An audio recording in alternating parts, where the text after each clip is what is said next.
میں نے اتفاقاً ملک شہباز کی باتیں سن لی تھیں۔ اس کی باتوں سے تو بہت واضح تھا کہ کوئی نہ کوئی ایسی بات ہے جس پر وہ تمہیں بلیک میل کر رہا تھا۔ شمع کو ہکا بکا دیکھ کر علیان نے نرمی سے اسے اپنی بات کی وضاحت کرتے ہوئے کہا۔ شمع اس کی وضاحت پر آہستگی سے سر جھکا گئی۔ شمع، علیان نے اسے یوں مجرمانہ انداز میں سر جھکائے ہوئے آہستگی سے پکارا۔ شمع بدستور سر جھکائے اپنی ہتھیلی کی لکیروں پر انگلیاں پھیرتی رہی، یوں جیسے جزبز ہو کر جو ملک شہباز کی حقیقت ہے وہ علیان پر اعتبار کر کے اسے کہے نہ کہے۔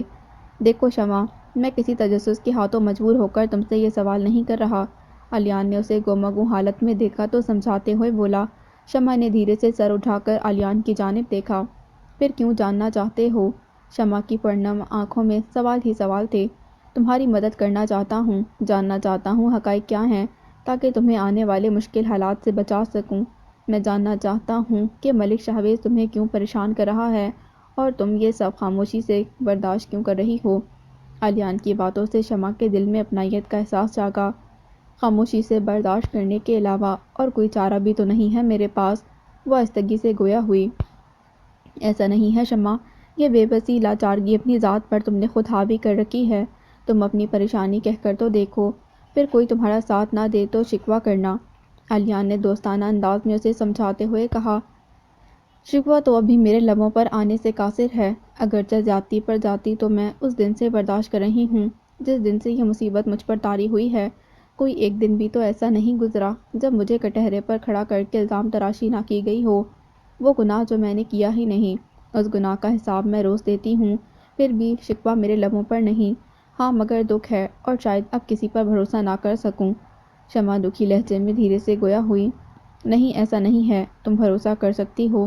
شافع انکل، آفاق انکل تم پر جان چھڑکتے ہیں، تم اپنا مسئلہ ان سے کہہ کر تو دیکھو۔ علیان شمع کے درد بھری فریاد سن کر ہمت بندھاتے ہوئے سمجھانے لگا۔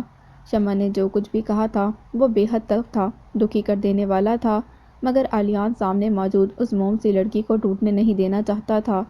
کیا تم نے بابا، تایا بابا کا حال نہیں دیکھا؟ میرے حق کے لیے لڑ لڑ کر کس قدر نڈھال ہو چکے ہیں، کس کس طرح کی آزمائش سے گزر رہے ہیں وہ لوگ، سب کچھ آپ کے سامنے ہے۔ میری امی میری بربادی کا حال دیکھ کر موت کے دہانے پر جا پہنچی تھیں، اور تم کہتے ہو کہ میں اپنی زندگی میں در آنے والی اس نئی مصیبت کو ان کے سامنے بیان کر ڈالوں، یعنی ایک کے بعد ایک مشکلیں ان کی زندگیوں میں بھر ڈالوں۔ شمع بے بس نگاہوں سے علیان کو دیکھتے سوال کرنے لگی۔ تو کیا اکیلے اس شیطان کو جھیلتی رہو گی، اس کی گری ہوئی حرکتوں کا مقابلہ کرتی رہو گی؟ علیان نے بے جھجک لہجے میں سوال کیا۔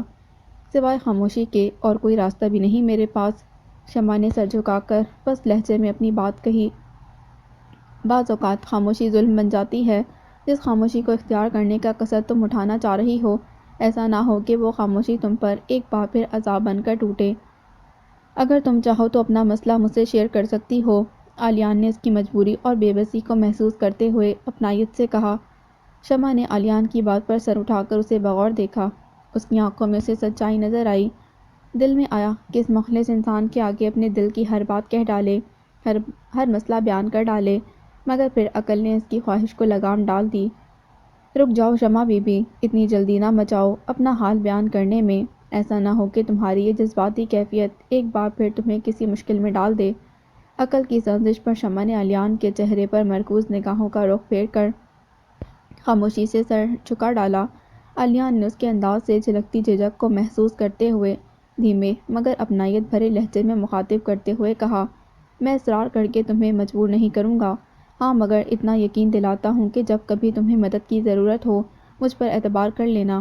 شمع اس کی بات پر ایک نظر دیکھ کر رہ گئی، دل کٹ سا گیا تھا۔ اعتبار تو اس نے حذیفہ پر بھی بہت کیا تھا، مگر اس لفظ اعتبار نے اسے بے حد حقیر بنا ڈالا تھا۔ سنا ہے سفینہ کو ہوش آ گیا ہے؟ نجم النساء لاؤنج میں بیٹھی انیسہ کے بنائے منصوبے کی باریکیوں پر غور و خوض کر رہی تھی کہ انیسہ ان کے برابر آ بیٹھی اور سرسری انداز میں پوچھنے لگی۔ ہوش آیا ہے سفینہ کو، ایک دو دن میں گھر بھی آ جائے گی؟ نجم النساء نے چونک کر انیسہ کو دیکھا اور جتاتے ہوئے جواب دیا۔ یک نہ شد دو شد، بیٹی کی جگہ، بیٹی کی وجہ سے پہلے ہی مصیبت گلے پڑی ہوئی تھی، اب ماں بھی آ گئی سینے پر مونگ ڈلنے۔ انیسہ ناگواری سے منہ بنا کر بڑبڑائی۔ تمہاری سفینہ کو لے کر یہ نفرت کبھی قابو بھی آئے گی انیسہ یا نہیں؟ نجم النساء نے اس کی بڑبڑاہٹ سن کر ناپسندیدہ لہجے میں ٹوکا۔ اماں آپ نہیں جانتی، ان دونوں ماں بیٹی کی وجہ سے میرا شوہر مجھ سے متنفر ہو بیٹھا ہے۔ انیسہ نے ضبط کرتے کرتے بھی ٹکا سا جواب دیا۔ بیٹا تو قابو میں آ چکا ہے نا تمہارا، پھر کس بات کی فکر ہے تمہیں انیسہ؟ اور جو منصوبہ تم بنائے بیٹھی ہو، اس کے بعد تو آفاق بھی تم سے خفا نہیں رہے گا۔ نجم النساء نے تنزیہ جتایا۔ اماں یہ منصوبہ صرف مجھے تھوڑی، آپ کو بھی خوب فیض پہنچانے والا ہے، بلکہ سچ کہوں تو علیان اور شمع کی شادی کے فیصلے سے اصل فائدہ تو آپ ہی کو حاصل ہوگا۔ نجم النساء کے بار بار طنز کرنے پر انیسہ بھی جتائے بغیر نہ رہ سکی۔ یہ فائدہ حاصل ہو تب ہی تو تمہیں سمجھا رہی ہوں کہ اب جب شمع کو حذیفہ کی زندگی سے نکالنے کا فیصلہ تم کر ہی چکی ہو تو پھر اپنا رویہ سفینہ اور شمع سے بہتر کر لو۔ کم از کم حویلی میں روز ایک نیا تماشا تو نہ لگے۔ کوشش کرنا کہ سفینہ کی آمد پر کوئی بدمزگی نہ کھڑی کرو۔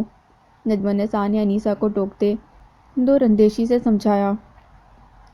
ٹھیک ہے، مگر کچھ سوچا ہے آپ نے؟ سلطان سے کب بات کرنے کا ارادہ ہے آپ کا؟ انیسہ کو نجم النساء کی بات کچھ سمجھ آئی تو سر ہلاتے ہوئے دریافت کیا۔ صحیح موقع کا انتظار کر رہی ہوں انیسہ، چال ہمیشہ وقت کی رفتار دیکھ کر چلنی چاہیے۔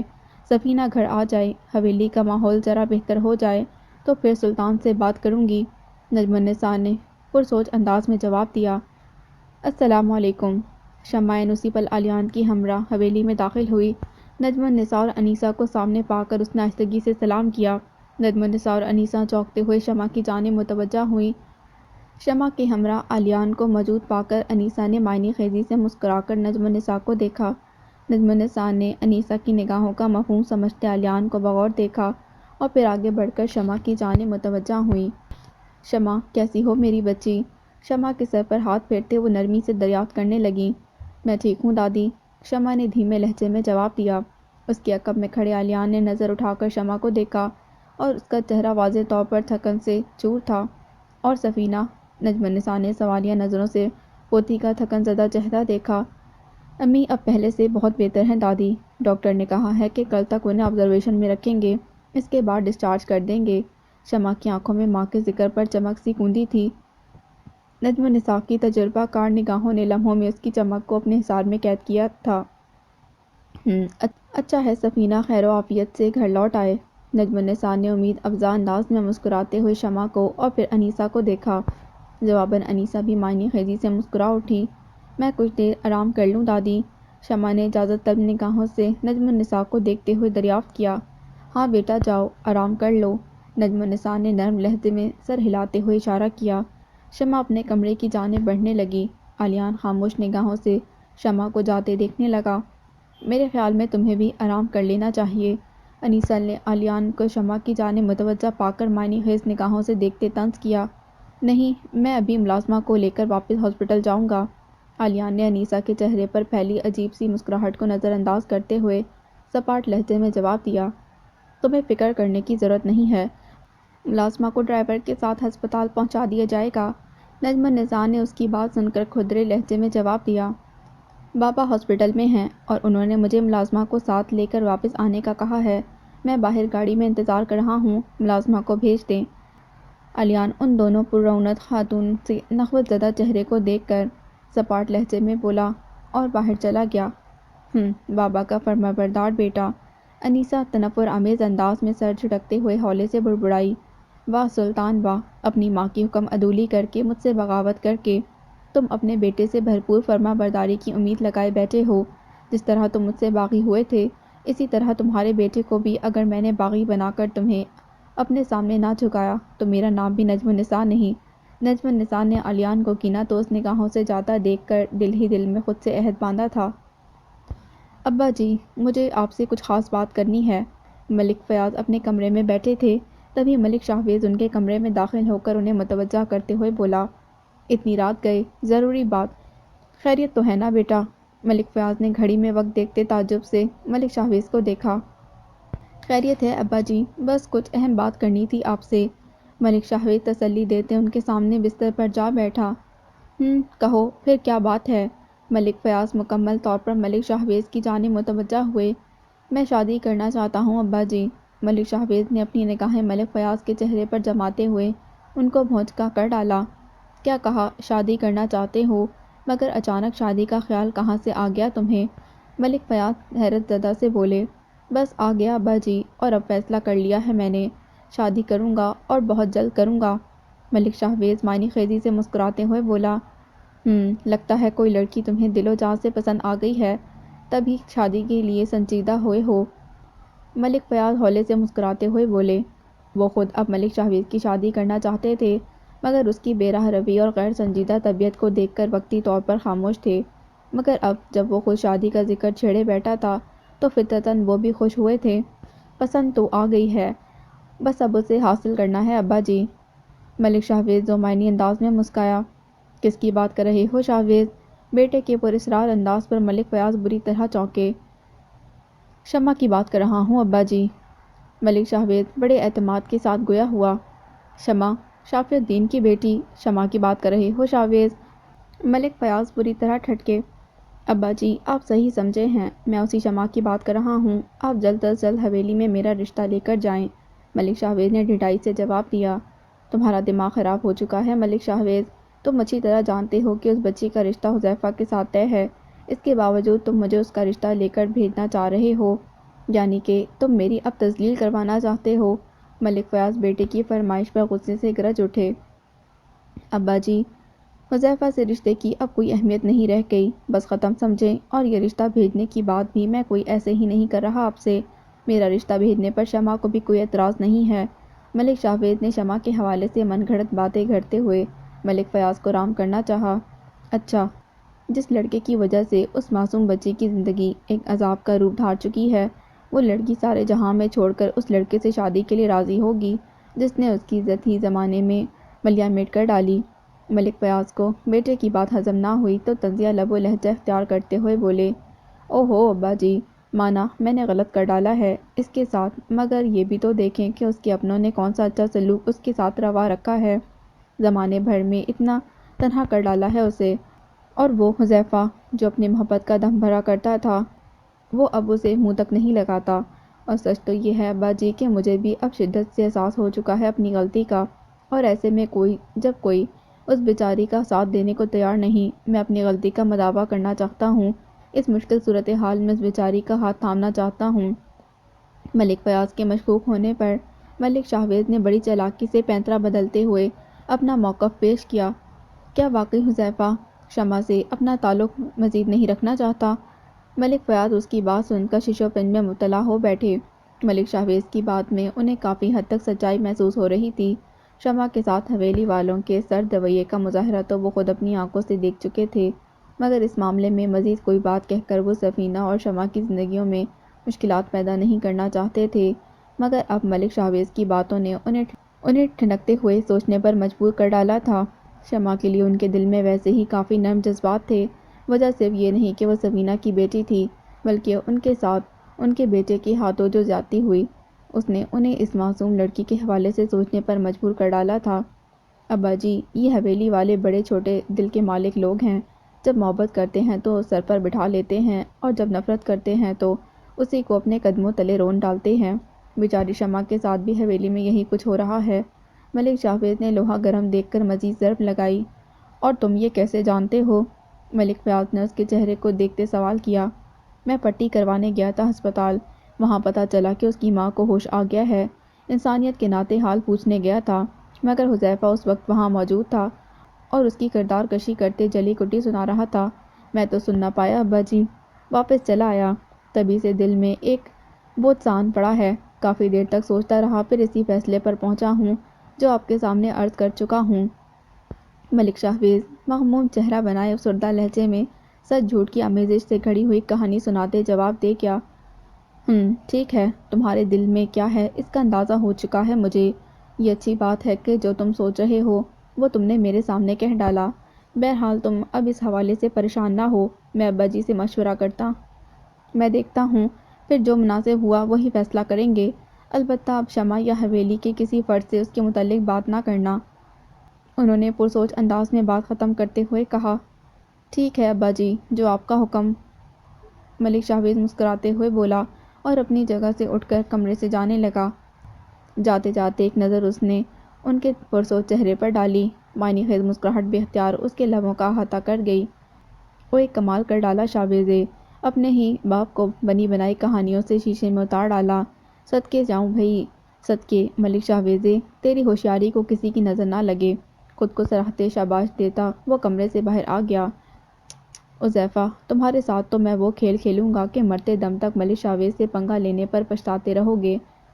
کمرے سے باہر نکلتے ہی ملک شاہویز خباثت بھری ہنسی ہنستے ہوئے بدبدایا، اور شمع میرے دل کی رانی، اوئے میری شیرنی، تمہاری باتیں تو دل چیر گئی ہیں جانی، اور میں عقل کا اندھا جو اس میسنی سبین کے پیچھے خوار ہوا جا رہا تھا، دل لگانے کے لائق تو تم ہو میری شمع رانی، اور تمہاری خاطر ایسی چال چلی ہے کہ اس کا توڑ تو حذیفہ کیا اس کا باپ بھی نہیں کر سکتا۔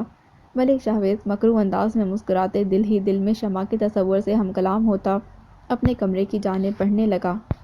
زمانے بھر کی تھکن اس کے نازک وجود میں آن بھری تھی، ذہن ان گنت سوچوں کی آماجگاہ بن گیا تھا، پلکیں رت جگہ کے زیر اثر بوجھل تھیں، مگر نیند آنکھوں سے کوسوں دور تھی۔ کافی دیر تک بستر پر کروٹیں بدلنے کے بعد بھی وہ سونے میں ناکام رہی تو بیزار سی ہو کر کچن میں چلی آئی، چائے کے لیے دودھ چولہے پر رکھا تھا اور ابال آنے کا انتظار کرنے لگی۔ تم چائے بہت اچھی بناتی ہو شمع، اتنی اچھی کہ اس میں زہر بھی ڈال دو گی نا تو بھی میں خوشی خوشی پینے کو تیار ہو جاؤں۔ ماضی سے چہکتی ہوئی ایک غم گشتہ سی یاد اس کے ذہن کے پردے پر جلوہ افروز ہوئی۔ وہ جب بھی اپنے لیے چائے بناتی تو حذیفہ کا حصہ بھی اس میں شامل ہوتا۔ وہ بڑی چاہ سے اس سے چائے کی فرمائش کیا کرتا تھا، اور اس کے ہاتھ کی بنی چائے تو جیسے اس کے لیے امرت کا درجہ رکھتی تھی۔ کتنا خوبصورت پل ہوا کرتا تھا وہ، جب وہ دونوں ساتھ لان میں بیٹھ کر چائے پیا کرتے تھے۔ وہ حسین لمحے یاد کر کے شمع کی آنکھوں میں آنسو بھر آئے۔ بعض اوقات خاموشی ظلم بن جاتی ہے، جس خاموشی کو اختیار کرنے کا قصد تم اٹھانا چاہ رہی ہو، ایسا نہ ہو کہ وہ خاموشی تم پر ایک بار پھر عذاب بن کر ٹوٹے۔ حذیفہ کو سوچتے سوچتے اس کا دھیان یکلخت عالیان کی کہی بات پر جا پہنچا تھا۔ صحیح تو کہہ رہا ہے عالیان، میری خاموشی میرا جرم بنتی جا رہی ہے۔ حذیفہ کا دل بدگمانیوں سے بھر چکا ہے، اور وجہ بھی یہی ہے کہ میں صحیح طور پر اپنی بات اسے سمجھا نہیں سکی ہوں۔ مجھے اسے بتانا چاہیے کہ جو کچھ بھی ہوا ہے اس میں میرا کوئی قصور نہیں، اس منحوس ملک شاہویز سے میرا کوئی تعلق نہیں ہے۔ دل میں یہ خیال آتے ہی شمع کے مرجھائے ہوئے وجود میں پھرتی سی آ گئی۔ وہ ابلتے دودھ میں شکر اور پتی کے ساتھ الائچی ڈال کر پکانے لگی۔ آج اتنے دنوں بعد جب چائے کی پیالی میں حذیفہ کے لیے لے کر جاؤں گی تو یقیناً وہ ناراضگی بھلا کر میری بات سنے گا، سمجھے گا، اور پھر اس آزمائش کے وقت میں ہمیشہ کی طرح میرا ساتھ بھی دے گا۔ دل نے چپکے سے صلاح دی۔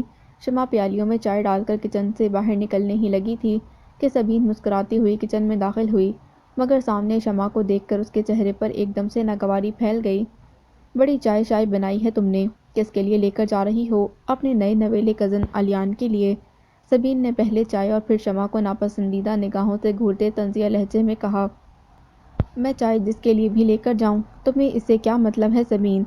شمع نے اس کے انداز اور سوال پر ناگواری کا اظہار کیا۔ مطلب تو بہت خاص ہے، کیونکہ اگر تم یہ چائے حذیفہ کے لیے لے کر جا رہی ہو تو پھر تمہارا جانا فضول ہے۔ حذیفہ نے خاص مجھے چائے بنانے کے لیے کہا ہے، سبین نے پرزور انداز میں شمع کو جتاتی نظروں سے دیکھتے ہوئے کہا۔ چائے بنانے کی زحمت کرنے کی ضرورت نہیں ہے تمہیں سبین، حذیفہ کو ابھی معلوم نہیں کہ میں گھر پر ہوں، ورنہ میرے ہاتھ کے علاوہ وہ کسی کے ہاتھ کی چائے پینا پسند نہیں کرتا۔ شمع نے جواباً ہلکے سے مسکرا کر سبین کو حذیفہ کی نظروں میں اپنی اہمیت جتاتے ہوئے کہا۔ خوش فہمی ہے تمہاری، وہ وقت گزر چکا جب حذیفہ تمہاری عشق میں دھوکہ کھائے دیوانہ بنا گھومتا پھرتا تھا، اب وہ تمہاری اصلیت جان چکا ہے۔ تمہارے ہاتھوں کی چائے تو دور، وہ تمہارے دھوکے باز شکل بھی نہیں دیکھنا چاہتا۔ سبین نے حقارت بھرے لہجے میں اسے گھورتے ہوئے کہا۔ ہاں، ہو سکتا ہے ایسا ممکن ہو، کیونکہ جب شیطان دلوں میں وسوسے ڈالتا ہے تو انسان بے راہ روی کا شکار ہو ہی جاتا ہے۔ شمع نے اس کی حقارت آمیز لہجے میں بھرپور انداز میں جواب دیتے ہوئے کہا۔ حد میں رہو شمع، اتنا کچھ ہو چکا تمہارے ساتھ مگر تمہارا گھمنڈ ختم نہیں ہوا۔ سبین کے تن بدن میں آگ سی لگ گئی۔ یہ گھمنڈ نہیں ہے سبین، میرا اپنی محبت پر اعتماد ہے، مگر تم نہیں سمجھو گی۔ شمع سر جھٹک کر وہاں سے چلی گئی۔ سمجھنے کی ضرورت تو تمہیں ہے شمع بیوی، جس محبت پر اعتماد کا دعویٰ کر رہی ہو وہ محبت تمہیں کس طرح دھتکارتی ہے یہ بھی تمہیں جلد پتہ چل جائے گا۔ سبین خون خوار نظروں سے اسے دیکھتے ہوئے زیر لب بڑبڑانے لگی۔ کتنے کمزور نکلے تم حذیفہ، محبت کی راہ میں پڑنے والی ذرا سی چوٹ بھی برداشت نہ کر سکے۔ شمع کا تڑپتا لہجہ اس کی سماعتوں میں بدستور گونج رہا تھا۔ وہ لان میں بیٹھا کسی گہری سوچ میں غرق تھا۔ اس کی آنکھوں میں لہو اور چہرے پر غصے کی طویل تہ جمی ہوئی تھی۔ اس کی نگاہوں میں شمع اور ملک شاہویز کے ٹکراؤ کا منظر گھوم رہا تھا تو سماعتوں میں شمع کی آواز کانچ کی ریزوں کی صورت چبھ رہی تھی۔ شمع چائے کی پیالی تھامے چھوٹے چھوٹے قدم اٹھاتی اس کے پاس چلی آئی۔ میں نے چائے بنائی تھی، سوچا ساتھ بیٹھ کر پیتے ہیں۔ جو رنجشیں ہمارے درمیان حائل ہو چکی ہیں انہیں دور کرنے کی کوشش کرتے ہیں حذیفہ۔ شمع چائے کی پیالی اس کے سامنے پیش کرتی مدھم لہجے میں گویا ہوئی۔ حذیفہ نے سر اٹھا کر شمع کو دیکھا۔ لہو رنگ آنکھوں کی سرخی نے شمع کو لمحے بھر کے لیے تھر تھرا ڈالا۔ حذیفہ، اس کے لب بے اختیار کپکپا اٹھے تھے۔ اتنی ہمت کہاں سے لاتی ہو تم شمع؟ مجھ سے بے وفائی کر کے تم کس منہ سے میرے سامنے آ کر کھڑی ہو سکتی ہو؟ وہ دانت پیستے ہوئے اڑایا۔ تم سے میں نے کبھی بے وفائی نہیں کی۔ نہ جانے تم مجھ سے اتنے بدگمان کیوں ہو گئے ہو حذیفہ؟ تمہیں مجھ پر، میری محبت پر اب اعتبار کیوں نہیں رہا حذیفہ؟ میں ان سوالوں کے جواب ڈھونڈ ڈھونڈ کر تھک چکی ہوں مگر کوئی جواب بھی میسر نہیں۔ میں جاننا چاہتی ہوں کہ اتنی نفرت، اتنی بدگمانی میرے لیے تمہارے دل میں کیسے در آئی؟ یہ نفرت، یہ بدگمانی میرے دل میں تم نے خود بھری ہے شمع۔ بتاؤ مجھے کیا چل رہا ہے تمہارے اور اس کمینے ملک شاہویز کے درمیان؟ کیوں ملتی ہو تم اس سے اکیلے میں؟ کیا تعلق بنا چکی ہو تم اس کے ساتھ؟ حذیفہ کے لہجے سے شک عیاں تھا۔ کوئی تعلق نہیں میرا اس شخص کے ساتھ جس نے میری اور میرے ماں باپ کی زندگیاں برباد کر ڈالیں۔ میں اس شخص کی جانب دیکھنا بھی گوارا نہیں کرتی اور تم کہتے ہو کہ میرے اس سے تعلقات ہیں۔ کس جواز کی بنیاد پر تم مجھ پر اتنا بڑا الزام گھڑ رہے ہو حذیفہ؟ شمع نے اس کے تلخ اور کٹیلے سوالوں کے جواب میں تعصب سے دیکھتے ہوئے کہا، اچھا تو یہ الزام ہے؟ کیا تم ملک شاہویز سے ہسپتال میں اس کے کمرے میں اکیلے ملنے نہیں گئی تھیں؟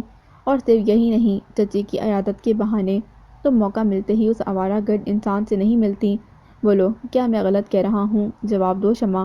حذیفہ ایک جھٹکے سے اپنی جگہ سے اٹھ کھڑا ہوا اور اپنے ترش سوالوں سے شمع کے وجود کو سنگسار کرنے لگا۔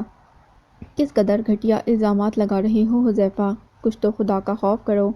اس دن میں تمہارے ساتھ تھی جب ملک شاہویز نے اپنے اوباش دوستوں کے ساتھ مل کر ہم پر حملہ کیا اور مجھے اٹھا لے گیا۔ تم مجھے بچا نہ سکے، میں اس کی قید میں تھی مگر تم مجھے چھڑا نہ سکے۔ میں اسے جان بچا کر لوٹ آئی مگر تم مجھ پر اعتبار کھو بیٹھے۔ میری ماں بسترِ مرگ پر جا پڑی، میں اکیلی لڑتی رہی مگر تم میرا ساتھ دینے کے بجائے غیروں کے ساتھ مل کر مجھے پرکھتے رہے۔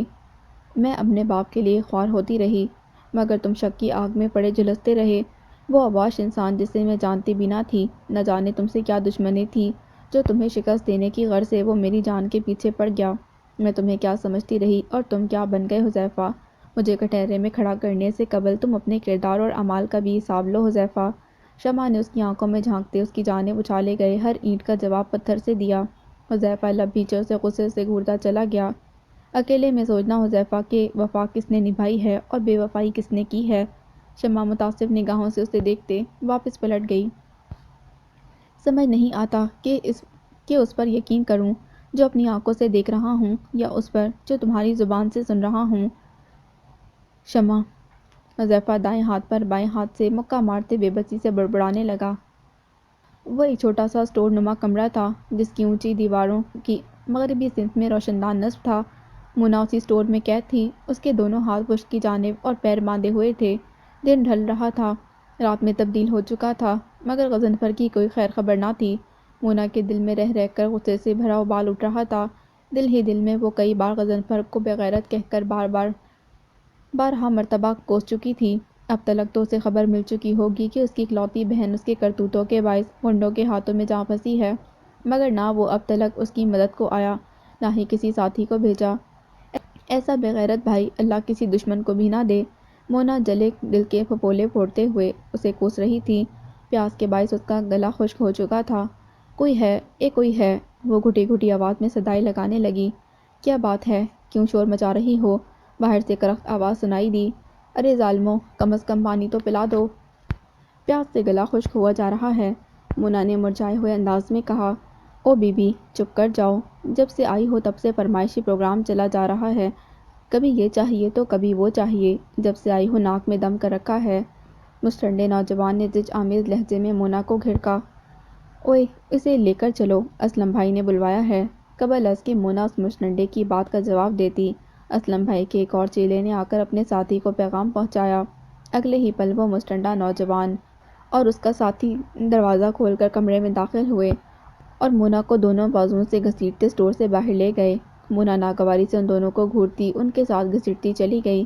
کچھ ہی لمحے میں وہ ان دونوں مسٹنڈوں کے ساتھ اسلم بھائی کے سامنے کھڑی تھی۔ تو یہ ہے غضنفر کی بہن۔ اسلم بھائی نے اپنی چندی چندی آنکھوں سے مونا کو دیکھتے معنی خیزی سے مسکراتے ہوئے کہا، جی بھائی، یہی ہے غضنفر کی بہن۔ جب سے آئی ہے تب سے فرمائشی پروگرام چالو کر رکھا ہے۔ پہلے والے مسٹنڈے نے مونا کو سر تا پیر گھورتے اسلم بھائی کا قصہ سنایا۔ مونا نے جواباً اسے شعلہ بار نگاہوں سے گھورا۔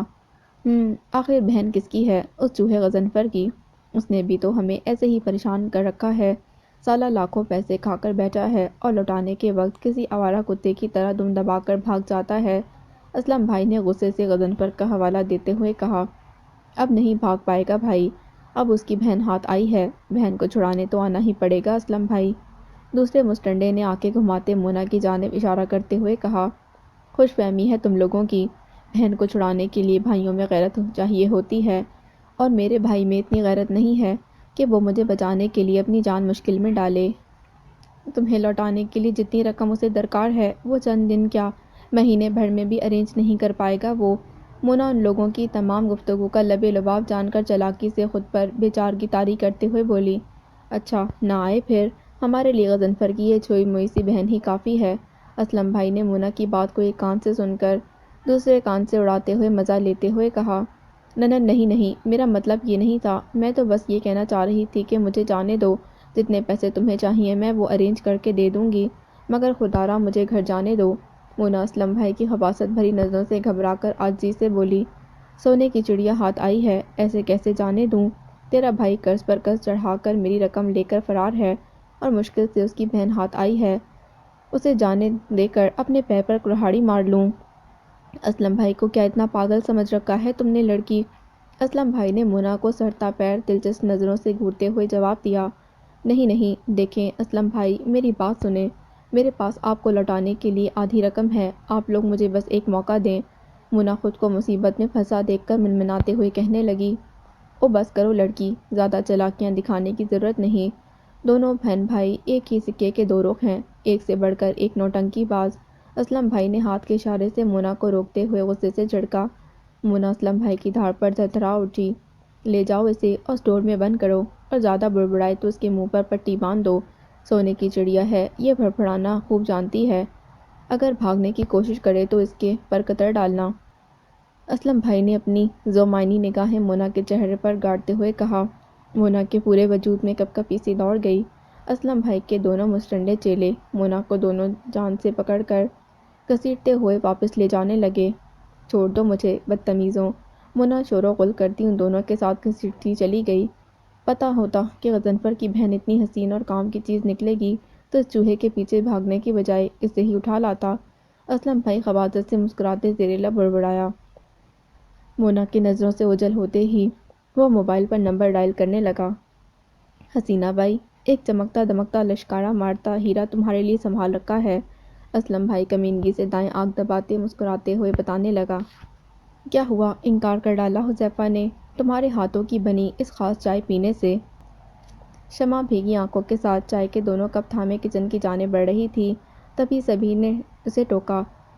چائے سے لبریز کپ دیکھ کر وہ طنزیہ مسکرائی۔ سامنے سے ہٹو سبین، میں فی الوقت تم سے بات نہیں کرنا چاہتی، شمع نے ناگواری سے اسے دیکھتے ہوئے کہا۔ چوٹ کھائی ہوئی ہو، صاف نظر آ رہا ہے، سبین جسکے لیتے اس کے زخموں پر نمک چھڑکتے ہوئے بولی۔ چوٹ نہیں، زخموں سے چور ہو چکا ہے میرا وجود، اور یہاں سب کے ہاتھوں میں نمک ہے چھڑکنے کے لیے، مرہم کسی کے پاس نہیں ہے۔ شمع کا لہجہ بے اختیار بھیگ گیا، درد حد سے سوا ہو چکا تھا، ضبط کا بندھن ٹوٹنے کے قریب تھا۔ علیان اسی پل کمرے سے باہر نکلا تھا، مگر سامنے کچھ فاصلے پر موجود سبین اور شمع کو دیکھ کر ٹھٹک کر رک گیا۔ یہ آنسوؤں کا فریب اب حذیفہ پر نہیں چلنے والا شمع بی بی، جو گل تم کھلائے بیٹھی ہو اس کا نتیجہ کچھ نہ کچھ تو نکلنا ہی تھا۔ یہ تو پھر حذیفہ کی شرافت ہے کہ اب تک وہ تمہارا پردہ کیے بیٹھا ہے، تمہاری اصلیت سب کے سامنے آ گئی تو سوچو شمع کس منہ سے حویلی والوں کا سامنا کرو گی تم؟ سبین نے اسے حقارت آمیز نظروں سے دیکھتے ہوئے لتاڑا۔ کون کس کو کیسے جال میں پھنسا رہا ہے اس کا فیصلہ وقت پر چھوڑ دیتے ہیں سبین، یہ وقت کسی کا سگا نہیں، ایک نہ ایک دن ساری چالیں بے نقاب کر ڈالے گا۔ شمع نے خود پر ضبط کرتے ہوئے جواب دیا۔ سبین کے چہرے کا رنگ اس کی باتیں سن کر متغیر ہوتا چلا گیا۔ شمع اسے ایک نظر دیکھ کر اپنے آنسو صاف کرتی وہاں سے جانے لگی۔ تبھی اس کی نظر اپنے کمرے کے دروازے پر کھڑے آلیان پر ٹھہری۔ وہ اسی جانب متوجہ تھا۔ شمع نے بھیگی نظروں سے اسے دیکھا اور خاموشی سے اپنے کمرے کی جانب بڑھ گئی۔ یہ کیا کہہ کر چلی گئی؟ کہیں اسے میرے اور ملک شہباز کے تعلقات کے حوالے سے علم تو نہیں ہو گیا؟ سبین گھبرائے ہوئے انداز میں سوچنے لگی۔ اس کا رنگ کیوں اڑا ہوا ہے؟ آلیان اس کی ہی جانب متوجہ تھا۔ اس کے چہرے کا اڑا رنگ دیکھ کر بری طرح چونک گیا۔ اسی اثناء میں سبین کی نظریں آلیان کی نگاہوں سے جا ٹکرائیں۔ آلیان کی نگاہوں میں کھوج اور چہرے پر چھائے تعجب نے اسے مزید گھبرا ڈالا تھا۔ سبین صورت سے پلٹ کر اپنے کمرے کی جانب بڑھ گئی۔ اسے کیا ہوا ہے؟ یہ کیوں اتنی گھبرائی ہوئی تھی؟ ایسے جیسے کسی نے اس کی چوری پکڑ لی ہو۔ آلیان دل ہی دل میں سوچتے واپس اپنے کمرے میں چلا گیا۔ یار وقار، یہ رہا اس لڑکی کے گھر کا ایڈریس۔ بڑی مشکل سے معلوم کیا ہے۔ وقار اپنے دوست امجد کے پاس آیا تھا۔ وہ موبائل نیٹ ورک کمپنی میں ملازم تھا۔ وقار نے اسے مونا کی دغا بازی اور اسے لوٹنے کا تمام قصہ کہہ سنایا۔ اس کے دوست نے اسے دوستی کے ناطے اس معاملے میں اس کی مدد کرنے کا وعدہ کیا تھا اور آج مونا کے گھر کے ایڈریس کی تمام معلومات وقار کے حوالے کر کے اس نے اپنا وعدہ وفا کر ڈالا تھا۔ شکریہ میرے دوست، تمہاری یہ مدد کبھی نہیں بھولوں گا۔ وقار نے امجد کو گلے لگاتے ہوئے شکر گزاری سے کہا۔ او یار، شکریہ کی کوئی بات نہیں، بس اب جو بھی کرنا ہے سوچ سمجھ کے کرنا ہے۔ ایسے لوگ بڑے خطرناک ہوتے ہیں، ان کی اپنی تو کوئی عزت نہیں، اگلے بندے کو بھی کہیں کا نہیں چھوڑتے۔ امجد نے خلوص نیت سے مشورہ دیتے ہوئے سمجھایا۔ میں پہلے محبت کے دھوکے میں مبتلا تھا، تبھی اس حال کو پہنچا امجد، مگر اب جو میں ان لوگوں کے ساتھ کرنے والا ہوں اس کا انہوں نے خواب و خیال میں بھی نہ سوچا ہوگا۔ وقار نے انتقامی لہجے میں جواب دیا۔ بس کچھ بھی کرنے سے پہلے اپنی بوڑھی ماں کا ضرور سوچ لینا، امجد نے نصیحت کرتے ہوئے کہا۔ وقار اس کی بات پر سر ہلاتے ہاتھ ملا کر وہاں سے چلا گیا۔ بائک سٹارٹ کر کے وہ سیدھا مونا کے گھر کی گلی میں پہنچا تھا۔ گلی میں موجود گھروں کا نمبر دیکھتے ہوئے وہ آگے بڑھ ہی رہا تھا کہ اس کی نظر غضنفر پر جا ٹھہری۔ وہ کچھ فاصلے پر موجود ایک گھر کے باہر اپنی بائک کھڑی کر کے گھر کے اندر داخل ہو رہا تھا۔